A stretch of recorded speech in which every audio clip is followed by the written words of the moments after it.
All right. Hello, everyone, and welcome once again to your Wednesday night webinar. I am Dr. Patrick McGrath, Chief Clinical Officer at NoCD. NoCD, an app you can get through Google Play or iOS. Check us out there. And, you can go to nocd.com as well, too, if you're looking for information about us.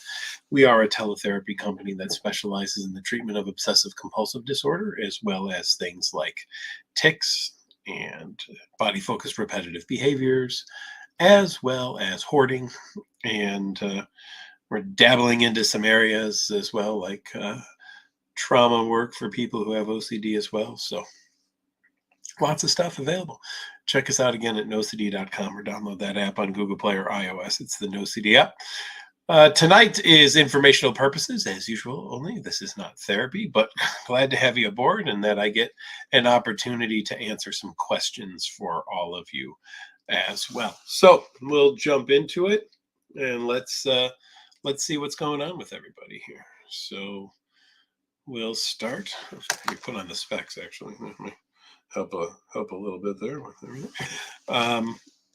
Is alcohol a compulsion? I drink to take away my fear. I know it won't change the outcome. My fear at the moment is that my dog is going to die. I lost my husband to cancer 5 years ago and think the same thing will happen to my dog. Well, Lynn, sorry about the loss of your husband. I lost my wife to cancer last year. I know how crappy that whole experience can be. Alcohol can be a compulsion. It is a safety behavior, really, though, is what I talk about it being, more so than a compulsion. So there are 5 safety behaviors or things that we do to feel good in the moment. We avoid things, we seek reassurance, we distract ourselves, we use substances like drugs or alcohol, and we do compulsions. So I put alcohol really more in the statement of it is a safety behavior than it is a compulsion, because a compulsion is done to neutralize an intrusive thought or image or urge. Alcohol wouldn't necessarily neutralize a thought or image or urge. It would be a way to kind of zone out of dealing with a thought, image, or urge, but it doesn't actually neutralize it itself like some kind of action or thought we believe would. That's really the definition of a compulsion. So I would say alcohol is probably in most cases not a compulsion. Alcohol could be involved in compulsions or something. Maybe you have to drink something or do a shot or something, or cheers a certain way. If you don't, then it's bad and you have to do it again or something like that. But I wouldn't say that alcohol itself is a compulsion. It is definitely a safety behavior and something that you'll want to get a handle on so that it doesn't become a problem in and of itself as a substance use issue. Riley says, your therapist is out of town for the week. She taught you ERP, but you notice your OCD has been more active. OCD says, my therapist isn't here. What if I struggle with uncertainty, and what if it's scary? So therefore, it says I must do the compulsion, because if I just live my life with what if something happens, it never feels right, especially when I do exposures on my own. Advice for staying strong in ERP. And then you have one other thing here. When OCD says you must do the ritual, no therapist, and your ERP skills aren't strong enough. Yeah, thanks. You want to do nothing more than continue to beat OCD when a therapist is away. Yes, well, that is one reason that we always give homework to people, because we want to make sure that people are able to handle all of their obsessions and deal with their compulsions without having to have a therapist there, because a therapist can become a safety behavior for some people, right? If you believe you can only deal with OCD when you have a therapist around, or you know that you've got an appointment coming up this week, or that they're easily accessible, then they're almost kind of becoming a safety behavior in that situation. We don't want that. We don't want therapists to be safety behaviors. We want you to recognize that you have the ability to handle doing things on your own without having to have somebody there to help you through the experience. Now, there is nothing wrong, of course, as you're learning treatment to get some assistance along the way of dealing with the things that are difficult, right? We would never stop that from happening. We want you to learn how to face those fears, and we want to be able, as a therapist, to be a model for that potentially for you as you're going through things. What we don't want, right? The thing that we really do not want to see happen at all is that you have decided therapy only works when I know that I have access to my therapist, right? That's a problem. You never know what might happen to your therapist. They could get sick, they could take a vacation, there could be an accident, they could be away for a little bit of time, and you won't have access to them. Does that mean your therapy stops and that you go back to ground zero again? Doesn't have to, right? Your OCD will tell you that it does, but I think we've all learned, hopefully, from listening to these webinars, that we really do not need to listen to OCD. OCD has not been very truthful to us along the way and told us things that are really good for us or work well for us. So, what if we didn't listen to the OCD and all the things that it says about, oh, your therapist out of town? Boy, what if something happens this week and they're not available for you? I mean, that'd be really horrible, wouldn't it? Maybe just for this week while they're gone, you should do compulsions, right? Now, let's take this out of OCD for a minute. Riley, imagine you had a substance use issue, okay? And you had been doing really well with your therapist, and you were not using substances anymore. But then your therapist was going to go out of town for a week. Would it be recommended for that week that you go back to using substances since your therapist is not there? I'd say no. But it's not really different than what you're saying here about maybe just do compulsions while they're gone, just to make sure things are okay. So what if we gave the advice to everybody who had substance use?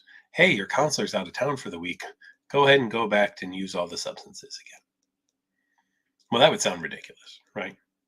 There's no way that we would make that recommendation.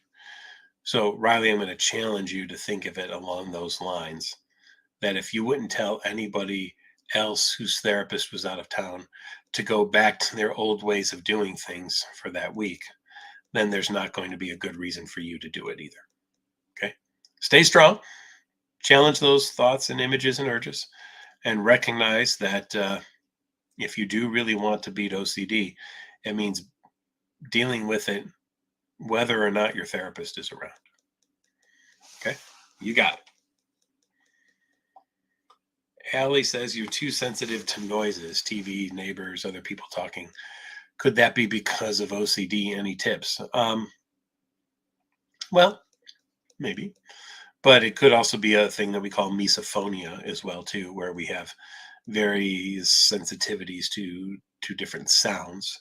And there may be things about those sounds that are very difficult for you to deal with. And if that's the case, that might be what's actually going on. So, Allie, you might want to reach out to somebody who specializes in treating misophonia and work with them and talk to them about how you deal with these sounds and these noises and what's going on. And someone there might be able to assist you. Sean says, how do I deal with all or nothing thinking? So, well, Sean, we could make a statement like this. You are either green or blue, Sean. So which one are you? Now, for those of you listening, you might say, well, Sean might say he's neither of those. But Sean, that doesn't count. You can't be neither of them. It's all or nothing. You're either green and all green, or you're either blue and you're all blue, and there's nothing in the middle. You're one or the other. So, Sean, are you green or are you blue? And you may be looking at yourself going right now, but I'm none of those. I'm nothing meets that at all. I'm not green and I'm not blue. But Sean, you have to be. You have to be green or you have to be blue. It's one or the other. You can't be anything but those two things. Now that sounds ridiculous, doesn't it? As I say that, right? I mean, that really does seem to be kind of crazy. So if that's the case, and we can see that as being like, there's no way. I mean, why would this guy say I'm either green or blue, or even green or not green, if you even want to go that route, or blue or not blue? You're a Smurf or you're not a Smurf, right?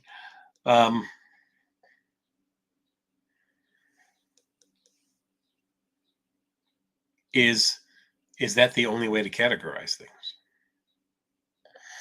Or are there multiple ways to categorize things? And if there are multiple ways to categorize things, which I think you've seen that there are, well then, what can we do to open our minds up to the idea that OCD is not a fan of multiple categories? OCD is very all or nothing. And the reason for that is that to OCD, those are the easiest types of decisions to actually make. It's this or it's that. It's a bullseye or a failure. It's 100% or it's a 0. It's a hole in one or it's a total miss and you suck. It's a perfect game or it's a waste of pitching. You know, whatever it might be, take whatever you want in that situation.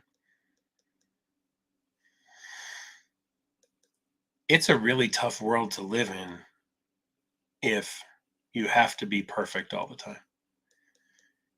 And that is, of course, exactly what OCD demands. It demands the all, right? It wants the absolute, it wants the perfect. But can we give it that every time? No, absolutely not. And that's exactly why it can be so very difficult for people to live with, right? Because they keep shooting for this goal that they can't attain, the all goal all the time. And so therefore they feel like all they do is hit the nothing goal all the time. And it's real easy to feel shame and guilt and worthless because you can't keep up with that level of performance at all times. Something gives after a while. So, Sean, how do you deal with all or nothing thinking? I think one of the ways is to, first of all, recognize that you're even participating in it. And when you do recognize that you're participating in it, you allow yourself to step away from it and say, you know what? Wait a minute. There are more choices to make in this situation than just these two. It doesn't have to be this or that. It could be this or this or this or this or this or this or this or this or that. Again, OCD hates that. OCD wants, you know, all or nothing because, again, it's easier. So, Sean, when you find yourself in that situation where you're only allowing yourself two options, take a step back, Sean, and think about if someone else was in this situation right now, would I tell them there was only two choices, or would I say there's a myriad of options here? Well, if other people get a myriad of options, why don't you, Sean? And I would ask you to start applying all of those options to yourself, just in the way that you might apply those to everybody else as well, too. Avalon says, you've noticed you keep trying to solve your OCD. Never going to happen, by the way. So, right way, waste of time and energy in attempting to solve OCD when it is unsolvable, because no one in the history of OCD, at least that I'm aware of, or anybody that I've ever worked with or trained with, has ever said, oh yeah, I had a patient one time who actually figured out OCD. And then they said it was gone after that. That has never happened. That is never going to happen. We're not going to waste our time trying to get it to happen. You say not this a specific item, but the OCD itself. Yes, exactly. So you keep thinking about how to fix OCD and you're ruminating big time. It's meta and not sure how to apply ERP. Also wondering if you could touch on the law of attraction in OCD. I don't really want to give up that belief system, but maybe I have to. Doesn't seem healthy with OCD. So if OCD just attracted negative things, that would be one thing.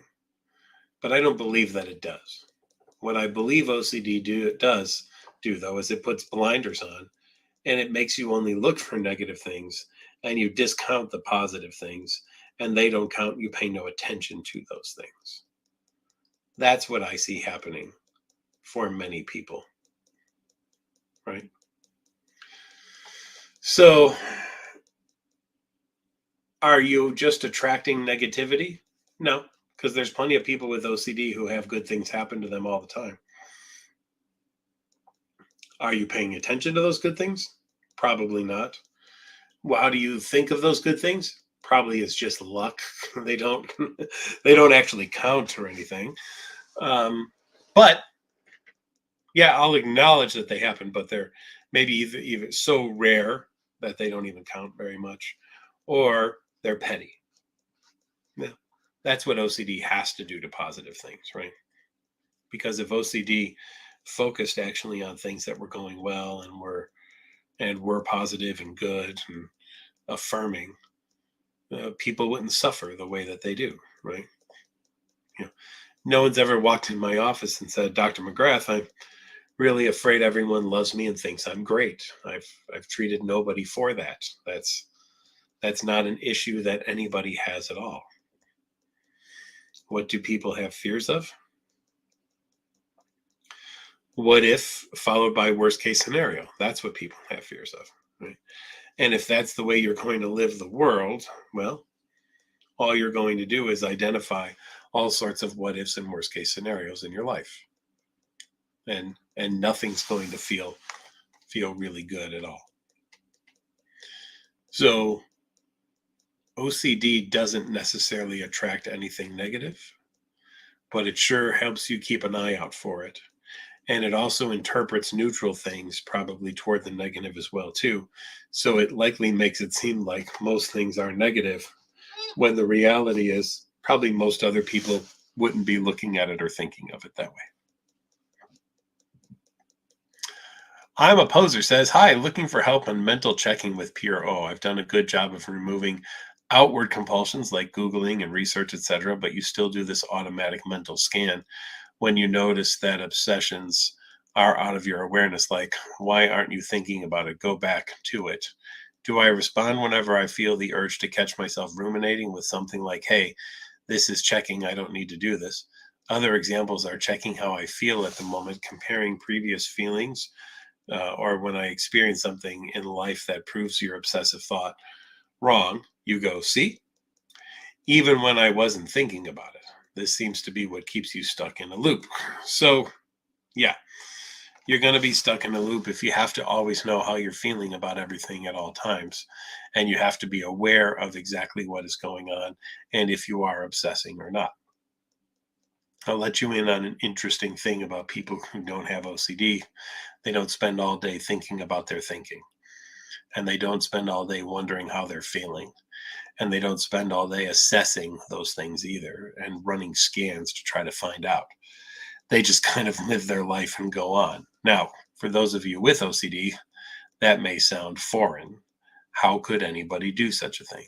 How can anybody live their life and not care about what's going on in the moment or how they're feeling or something of that nature?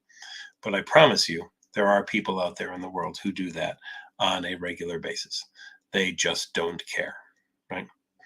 So it is a possibility, just so you know, to not really care about how you're feeling about everything. Okay? Keep that in mind. Now, number 2, in terms of do you need to keep checking this? I would say no. It's not a necessity. Do you need to compare your feelings to previous times when you experience something? Does it really matter how you felt before compared to how you feel now about something? Or have you told yourself in your head that it does matter? And therefore, because you feel like it does matter, then it takes up a ton of time and energy, right? So, should I pause for a moment and say, today I feel a little stuffed up. There's some good allergy season time going on right now. I feel a little stuffy. Um, I didn't feel that last week when I was on. Now I should do an in-depth analysis of how I feel today during the show versus how I felt last week during the show. And while outwardly I understand that, yes, maybe there's some allergy things going on, what if there's something else that could be happening as well too? Well, since that's a possibility, why not scan and go online and research every potential thing that could ever cause you to feel a little bit stuffed up? And I could go now and spend hours and say, thank you, all of you. Thank you, kind listeners, for watching the show today, but I'll be cutting it short because I will now need to go and investigate all of the various reasons why I might feel a bit stuffy outside of the allergies that I have. And then I could do that. And once I discover the 78 reasons potentially why I might be stuffy, then I'll have to spend hours trying to figure out which one is exactly the right one. But I'll never fully feel like it's the right one because I have OCD, which is the doubting disorder. And the doubting disorder is going to doubt every decision that I ever make and wonder if it's actually the right one or not. So I can't actually ever narrow it down just to one. I might narrow it down to two or three. And then I might do my next step, which is present those two or three to people that I know and get their opinions as to which they think might be the best reasoning behind why I am actually feeling stuffy. And I feel different this week during the show than I did last week. And I'll get their opinions and I'll tally them up and I'll look at them. I'll go, interesting. Probably not how I thought it was going to go. And then wonder if my friends have been lying to me all this time because they didn't actually tell me the things that I thought they were going to tell me. And does that mean that I don't actually know my friends and my family and the people that I trust? So now I have to spend several hundred hours thinking about that too and why they might not have told me the answer that was actually the truth, or maybe they did. And now I've discovered that I don't actually know people the way that I know people. And so now I'm going to have to do some research on how to actually get to know people and truly understand people. So then I'll enroll in some psychology classes so that I can start, and it can go on and on and on and on. I mean, I think that it sounds ridiculous as I say it out loud, but there are some of you nodding going, oh yeah, I've done that. Yeah, I've definitely gone down that road before of this. OCD presents all these small things to you, right? Oh, just do this. Oh, just check that. And then that leads to another little thing. And then, oh, it's just another small thing and do that. Oh, here's one other thing. Oh, well, that opened the door to this. Well, we'll go down that door and we'll do that. And then what about this? Oh, yes. Well, we'll check that out as well, too. And on and on and on and on and on. And boy, you just never find an answer, do you? You just never come up with anything that's satisfying at all. And if that's the case, well, life's really tough, right? It's a very difficult existence for people if all you do is think about how bad everything is all the time. So just keep that in mind that you are going to be stuck in a loop if you're always trying to figure out what you're thinking. And there's no way that you're truly going to know what you're thinking because you have OCD. And because you have OCD, you're going to doubt everything all the time. And therefore, because you have doubt, you can't ever come up with an answer that you'll actually be satisfied with because you'll doubt every answer that you actually come up with. And this is just going to go on and on and on and on. And it will not help you in any way whatsoever. Okay. All right. Peter says, hey, Dr. McGrath, I can't seem to shake off the thought that I can't think. And whenever I try to study or solve a problem, my mind goes blank because the belief that I can't think is too strong. I know that I know that that's irrational, because if I couldn't think, I wouldn't be able to write this. you took my answer right out of my mouth there, Peter. Because I have to say, it's fascinating you're not able to think but still write this question. So, congratulations, you already have one of the answers. You wouldn't be able to write this, but the thought seems to keep interfering with everything I do, and I can't stop it. So, Peter, instead of trying to convince yourself that you can think, I want you to 100% accept the fact that there's a part of you believes that you can't think. And once you work on accepting that, go, okay, yeah, all right, so I can't think. Then go ahead and do your homework and do your studies, right? Because here's the thing. You know what, Peter? I don't know how to speak anymore. I've lost all ability to speak. I don't think that I can do it. And every time I try to do it, it just comes out mumbled. Now, you may all be very nice and say to me in the comments, but Dr. McGrath, what you're saying comes through very clear and is, of course, amazingly awesome and intelligent and the greatest advice ever given in the history of the earth about obsessive compulsive disorder. And you should be nominated for King of the Universe and all sorts of other wonderful things. But to me, just because you're saying that, I'm not believing it's true, because I'm doubting myself and my own ability to speak. And there's no way that you're going to be able to convince me that I am actually speaking with the eloquent voice of which I always speak. I can't do that I can't be like that and not laugh at myself after a while. But hopefully you get the point, right? I can think anything that I want to think, but it doesn't have to interfere with anything that I'm doing. So, Peter, you could absolutely think that you don't know how to think anymore. That's fine, right? In fact, I'm going to do that for the rest of this webinar. I've got a little piece of paper in front of me. Hold on, let me get a pen out. I'm going to write down on it right here. You can no longer think or comprehend anything. There it is. Okay. And I'm going to keep that, Peter, right here in front of me. It's right there. It's facing me now as my constant reminder that I no longer know how to think or comprehend anything. And even though I have that right there as my reminder of the case, I'm going to go ahead and I'm going to continue to do this webinar.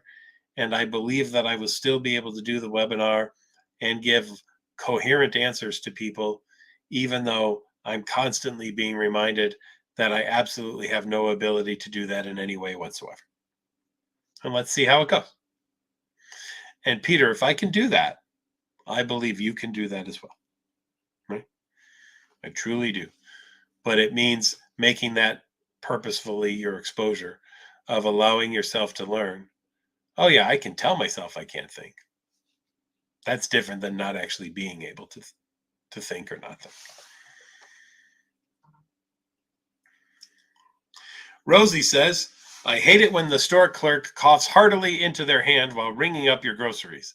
This bothers you so much. Any advice on how to handle this? You worry about germs. She did it multiple times, and you feel like you want to return everything. Rosie, you're not going to like my answer, because you have no guarantee that the person in the aisle, 5 minutes before you didn't sneeze or cough all over everything that you put into your cart as well too, right? Or that some child, after eating a bunch of candy, licked all of their fingers and then walked up and down the aisle with their sticky candy finger mouthy hands and touched every single can up to their height level, right? We have no guarantee of that whatsoever, Rosie.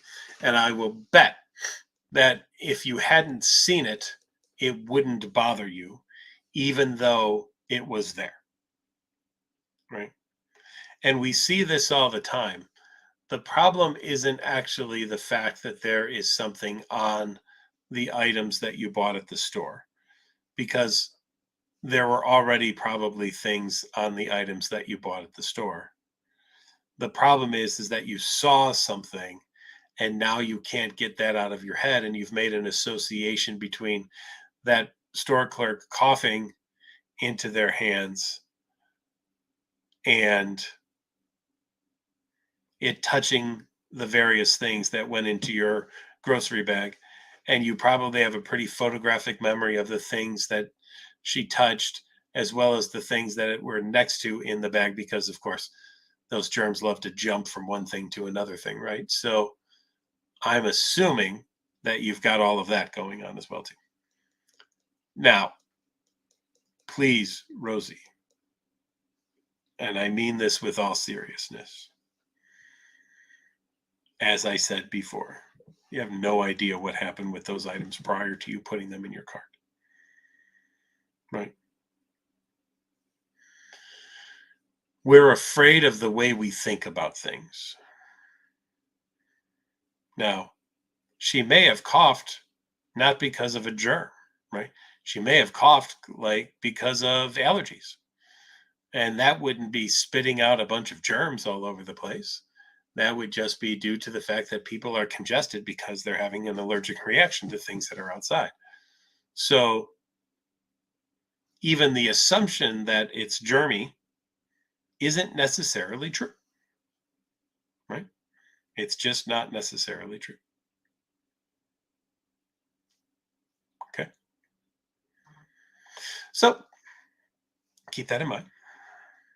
Go to the store and be sure to purposely utilize the things that if somebody coughed and handled something, you use them, right?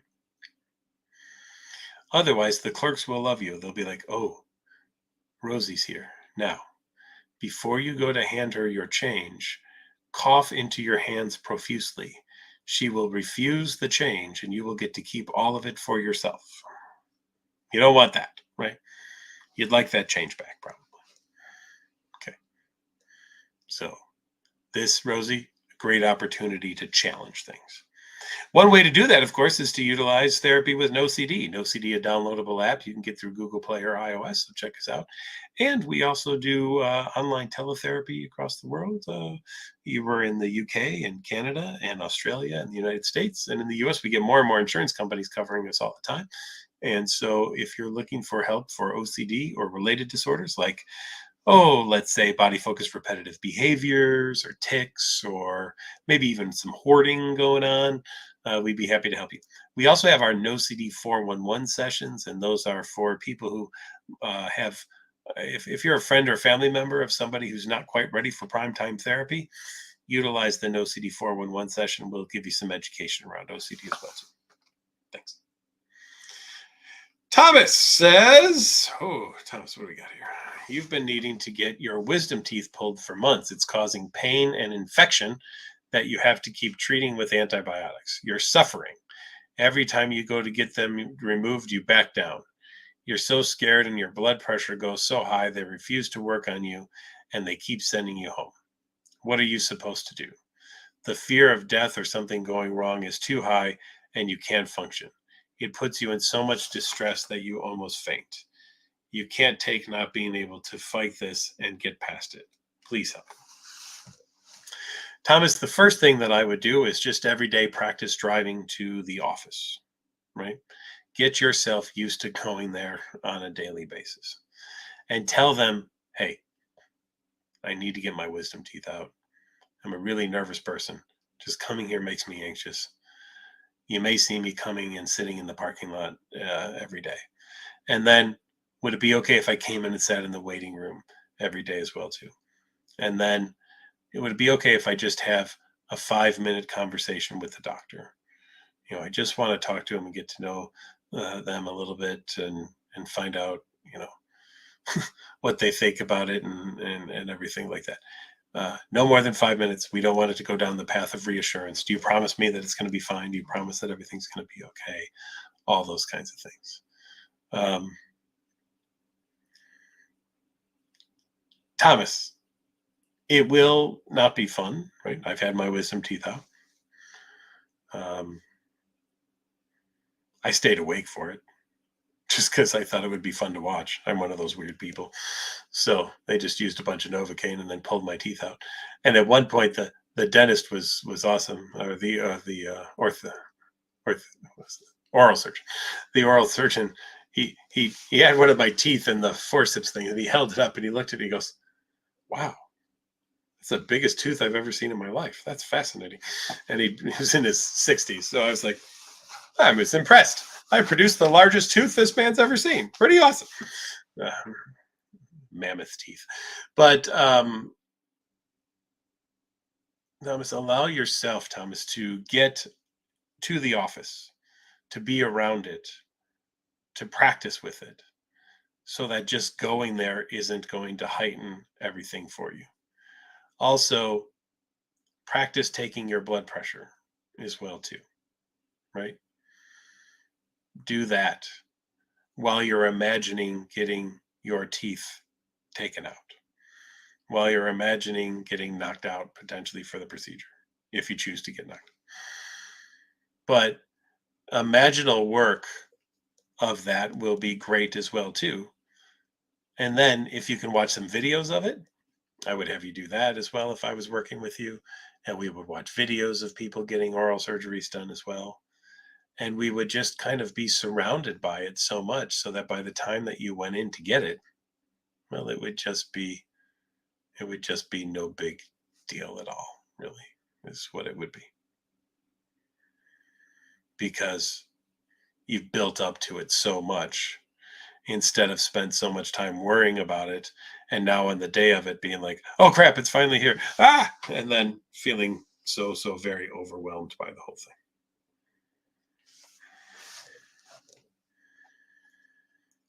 All right, let's see.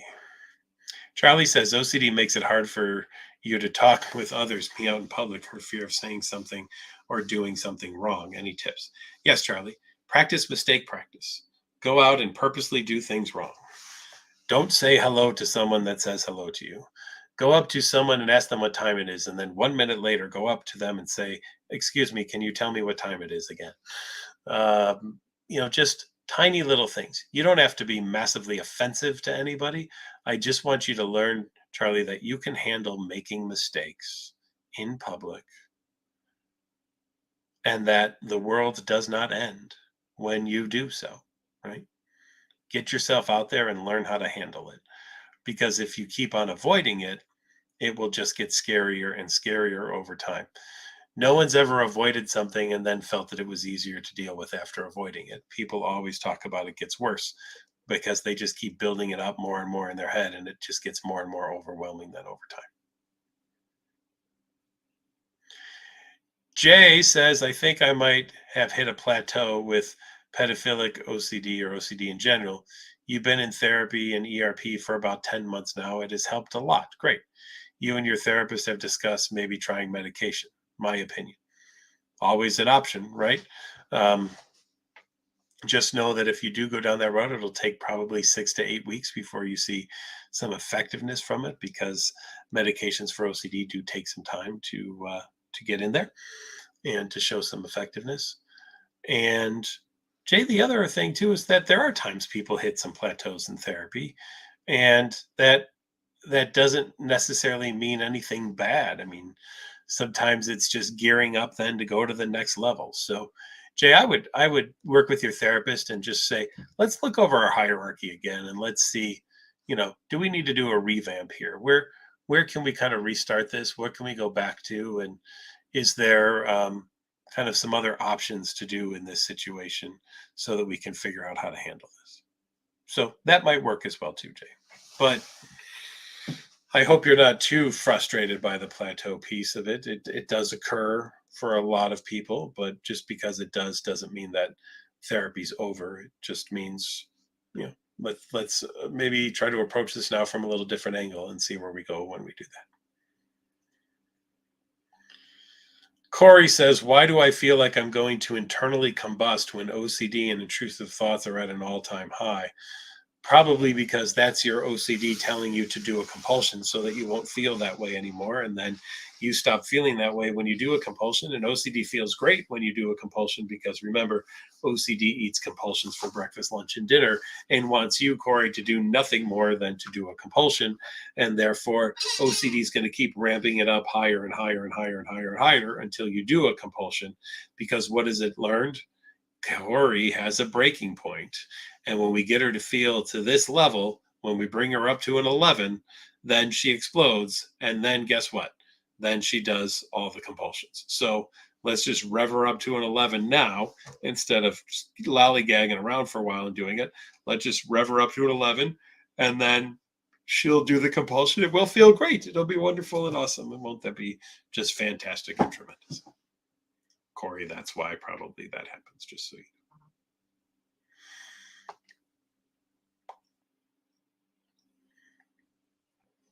Journey says you were prescribed Seroquel. Will this help with OCD?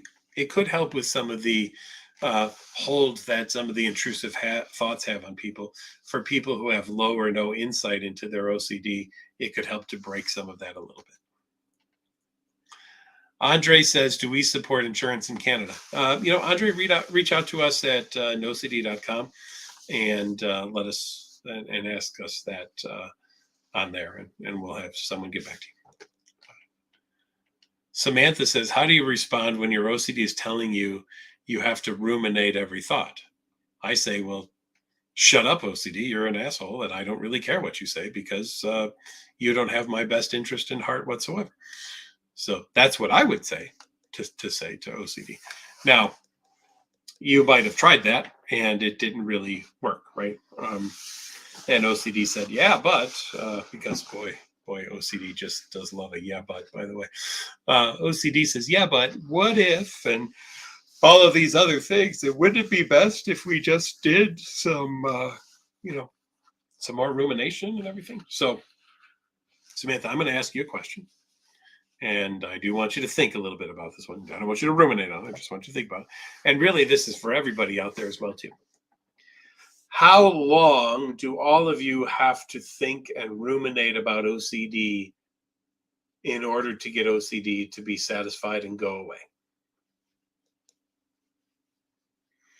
Will there ever be a point where you can do enough thinking and enough ruminating where OCD will say, oh, yeah, good, nice. All right, that was awesome. Wow, what a great rumination session there. Thank you so much. Really appreciate all the time and the effort that you put into that rumination. It was lovely, actually, absolutely wonderful. And I think we're really on track right now. So I'm going to go away for a little while. I'll be back, but I'm going to go away for a little while because you, my friend, have finally ruminated enough. And just really, really appreciate you doing that for me because, boy, wasn't it good to think about that? I mean, the answer was the one that we've come up with already in the other 748 times that we've done this exercise. But it's good to know that we're still consistent, isn't it? It's good to know that no matter how many times we think about this, that yeah, we're still feeling like this is a good thing to do, and it sure doesn't hurt to check, does it? Right? So why don't we just keep on checking, keep on doing that? Well, Samantha, I'm hoping that you'll see that just doesn't help anybody, does it? It just doesn't make you or anybody else better if that's the case. So maybe, just maybe, that's not the way that we want to go, right? And maybe your OCD telling you that you have to ruminate on every thought is your OCD just trying to get you to do more compulsions so that you'll feed it more. And if you do it and you feed it, it will keep doing it more and more. I've never figured out how to get somebody to have less OCD by doing more compulsions. Okay, that's never happened. So never have gone down the route of oh, you want to do more compulsions and have less OCD. Yeah, that'll work. That'll be good. We'll definitely take that route for treatment. That's exactly the way that we're going to go. No, it doesn't work that way. That is not the way to help anybody. Okay. Michelle says, on average, how long is exposure therapy treatment? I would see it, what we see a lot with no CD, we're around 12 sessions can be amazingly helpful for people. That is really an excellent amount of time to really work through those concerns and those fears that you have and face them and start to live the life that you want to live and not the life that OCD wants you to live. So I would think of it, kind of around there. Yee says, how does OCD affect your memory on past experiences? It screws with everything, be it your memory or anything else. Just know that. You thought it was only for things that haven't happened yet. Nope. It will also be false memory OCD, as in, what if that happened and I don't remember it? Or what if I did that and I don't know that I did it, or something of that nature? Going crazy thinking you did something bad. Well, you will continue to feel that way. And you know what?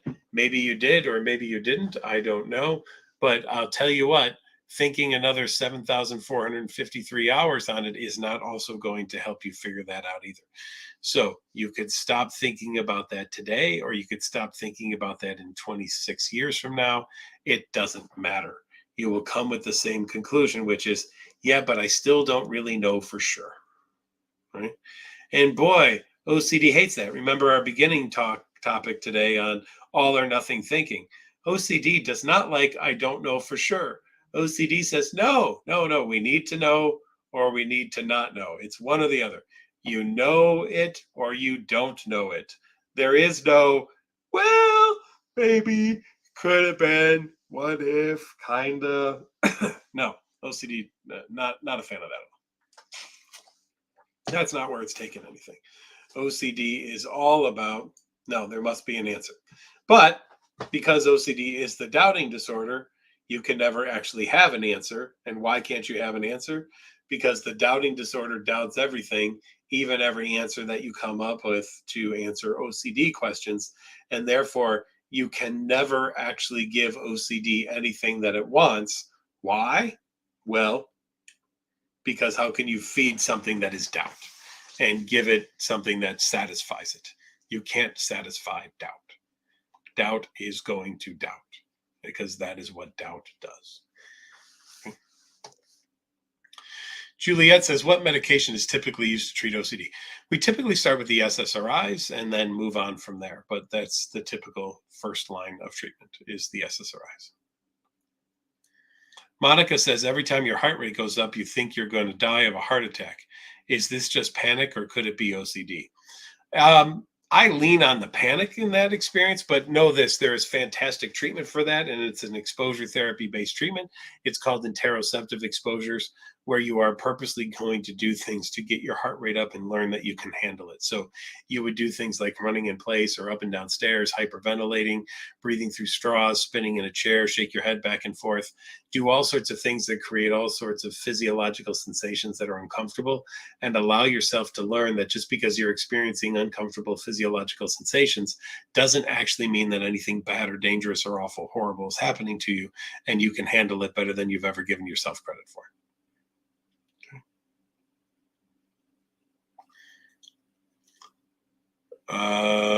Juliet goes, oh, what is usually the most successful in the medication? The SSRIs, again, are probably the most common and successful ones. Paula says, so seeking reassurance isn't considered a compulsion. It could be, right? I mean, it's a possibility, but I just very broadly look at the 5 safety behaviors of avoidance, reassurance, distraction, substance use, and compulsions. Could any of those be a compulsion? Sure. They could, absolutely. If every time someone says something, you go up to them and say, now, could you repeat that, please? Right? That could be a compulsion, because your obsession is, what if I didn't quite get everything and I missed something? So your compulsion is to ask somebody to repeat something again. And that repetition is very reassuring to you. So you could see how it plays a role there in a compulsion, but you could also do a lot of reassurance seeking without having obsessive compulsive disorder, and just really feel good when you get that reassurance. It could lead you to feel excellent when you receive it as well, too. Logan says, you don't relate to the language of your OCD made me. You view your OCD more as a younger version of yourself who is very overly sensitive and scared, not really a bully. So basically, we want the same things on a deep level, but go about it differently. How do I respond to that in a way that is still therapeutic and figure out which wants to pursue? Well, when I was a kid, I would want to pursue things that I would never pursue now, right? Like I would want to pursue all of the ways that I could get my mom to buy me a chocolate bar, but I wouldn't do that now because, I don't need all that chocolate or all of those other wonderfully delicious things that I ate as a child. The frozen Charleston chew still being one of the greatest things ever. Um, so the things that my younger self wanted or thought were important aren't the things that my current older self really thinks are important or wants or maybe even believes in anymore. I might have changed certain beliefs about things than I have. So what I want to take a look at is that just because I may have this younger self that seems to be more impulsive and is driving things in me, it doesn't mean that I have to do what it wants or believe it or go down that road, because I can look at where I am today and be able to recognize that I'm an older person now who has different values and beliefs. And hey, maybe I had a great time with some of the things that I used to do when I was younger and everything. They might have been a blast. I take nothing away from the fact that I enjoyed some of the things that I do, but it just doesn't mean that those are things that are as important to me now or that I want as much now in my life as I used to back then. So maybe it's time just to move on from those things if that's the case, right? And so, Logan, can you wave goodbye to that younger self and say to it, you know what? You had your time, you got your things, but now I'm at a different place in life and I'm going to move on to do the things that someone who's older and wiser does versus some things that younger self might have wanted and thought were great ideas. Alok says it gets trying to do ERP or tiring. Sorry, typo. It gets tiring to do ERP every day and to keep at it. One good day does not promise the next one. Absolutely, you're right. And just like any time that you're doing something, it takes a lot of work. I have started working out again, and boy, it sucks. Not very fun, but you know, for months after my wife passed, I kind of sat around and I need to get back to doing things that are good for me. And let me tell you how amazingly uncomfortable that is and how much I ache in the morning when I come down the stairs to get here after a leg workout day or something like that. And I'm cursing all the way down and up the stairs every time I do it. But in the end, it's going to be good for me, right? And just because I have a great workout today doesn't mean tomorrow's going to feel better. Tomorrow might feel even worse than today's workout does, but I'm still going to do it anyway because I know that it's the right and the good thing for me to do. Shelby says OCD is latched onto medication and I'm so scared of this. Is that common? Any tips? Sure, it can be common. I mean, there's nothing that OCD can't latch onto and get you to doubt, right? So the tips would just be to apply ERP to your fears of medication in all the same ways that you've applied ERP to all of the other things that you've worked through as well too. Just because it's something different doesn't mean that ERP doesn't work.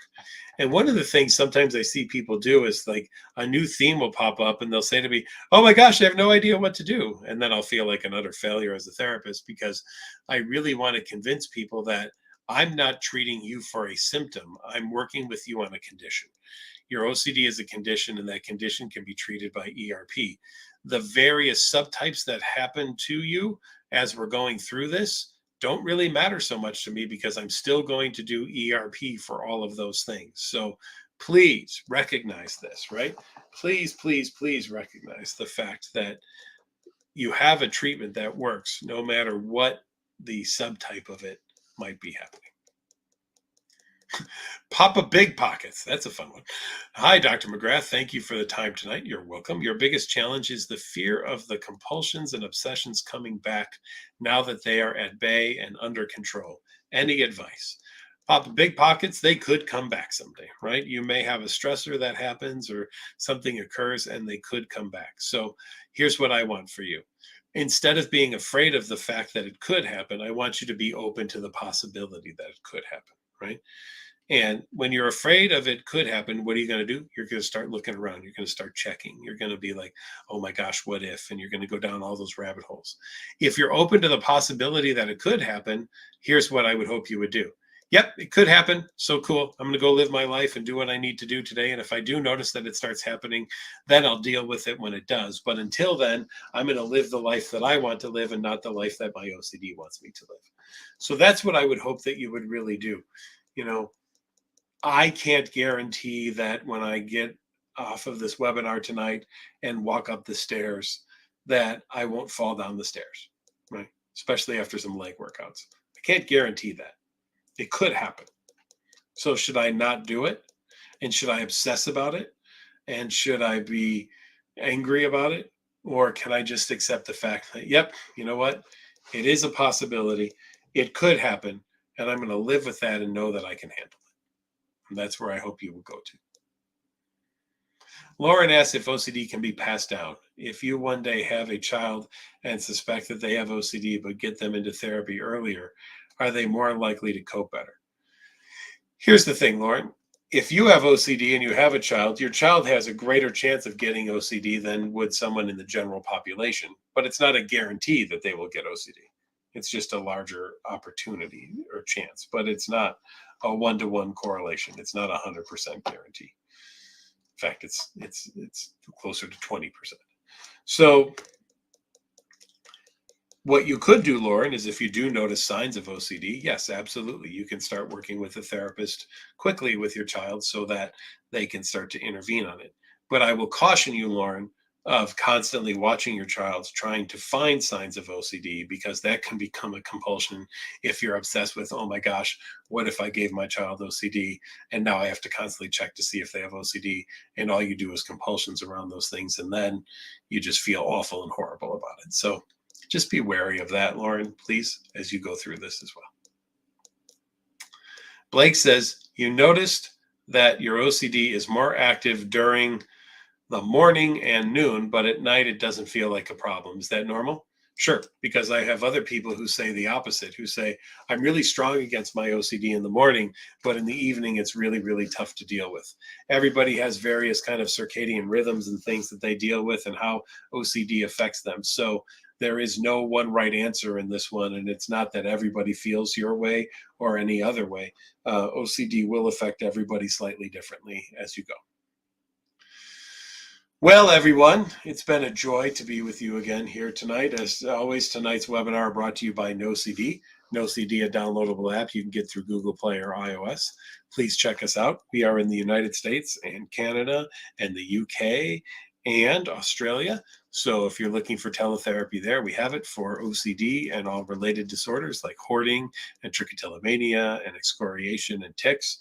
And we also do NoCD 411 sessions. So if you're looking for information about OCD for people in your life that might not quite be ready for therapy, we'd be more than happy to help them as well too. Thanks for listening once again, everyone. It's been a blast as always. I hope that your week is a good one and that you treat yourself better than your OCD treats you. Because remember this, everyone, the parting words of the night, okay? Remember this. OCD does not care about you. OCD does not care about your family. OCD does not care about your friends. OCD does not care about your job. OCD doesn't give a crap about any of those things. All OCD cares about is OCD. And OCD wants you to do one thing, right? And that is to do compulsions. By the way, Lana put, my little sister just sent me a hilarious picture of a t-shirt that says wooden spoon survivor. Gonna buy one for each of us siblings. I could use one of those too for my sister and I, Lana. That'd be great because boy, nothing was more threatening than the wooden spoon in my household as a child. So, all right, everyone. We'll see you again next week. Thank you as always for being here. Make it a good one. And hey, live for you and not your OCD because it's a time suck. And it just sucks in general anyway. Be good.